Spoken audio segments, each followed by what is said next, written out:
ದಸರಾ ಮುಗಿಯೋವರೆಗೆ ಪ್ರತಾಪ್ ಸಿಂಹನ ಗಡಿ ಪಾರು ಮಾಡಬೇಕು ಮೈಸೂರು ಜಿಲ್ಲೆಯಿಂದ.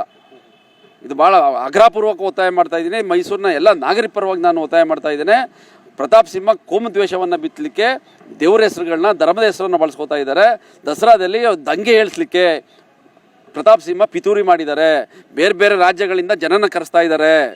ದಸರಾ ಸಂದರ್ಭದಲ್ಲಿ ಕಿಡಿಗೇಡಿದನ್ನು ಮಾಡಲಿಕ್ಕೆ, ಪ್ರತಿಭಟನೆ ಮಾಡಲಿಕ್ಕೆ, ಗಲಾಟೆ ದೊಂಬಿ ಸೃಷ್ಟಿ ಮಾಡಲಿಕ್ಕೆ ಈ ಇಂಟೆಲಿಜೆನ್ಸ್ ರಿಪೋರ್ಟ್ ತೆಗೆದುಕೊಂಡು ಈ ಕೂಡಲೇ ದಸರಾ ಮುಗಿಯೋವರೆಗೆ ಪ್ರತಾಪ್ ಸಿಂಹ ಅವ್ರನ್ನ ಮೈಸೂರು ಜಿಲ್ಲೆಯಿಂದ ಗಡಿಪಾರು ಮಾಡಬೇಕು ಅಂತೇಳಿ ನಾನು ಸರ್ಕಾರವನ್ನು ಒತ್ತಾಯ ಮಾಡ್ತಾ ಇದ್ದೇನೆ.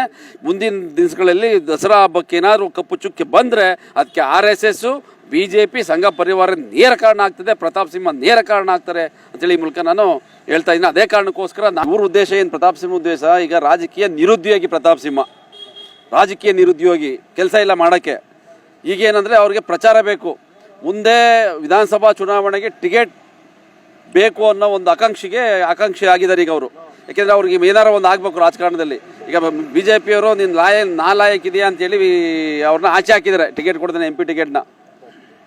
ಆ ಕಾರಣಕ್ಕಾಗಿ ಈಗ ಹೈಕಮಾಂಡ್ ಗಮನ ಸೆಳೀಲಿಕ್ಕೆ ಈ ರೀತಿಯ ಕುಚೋದ್ಯಮವನ್ನು, ಕೋಮುದ್ವೇಷವನ್ನು ಬಿತ್ತುವಂಥ ಕೆಲಸವನ್ನು ಮಾಡ್ತಾ ಇದ್ದಾರೆ. ಅದನ್ನು ನಾಡಹಬ್ಬದ ದಸರಾವನ್ನು ಅದಕ್ಕೆ ಬಳಸ್ಕೊತಾ ಇದ್ದಾರೆ. ಅವ್ರಿಗೇನಂದ್ರೆ ಟಾರ್ಗೆಟ್ ಸಿದ್ದರಾಮಯ್ಯ ಅಷ್ಟೇ. BJP, RSS, ಸಂಘ ಪರಿವಾರದವ್ರಿಗೆ ಈಗೇನು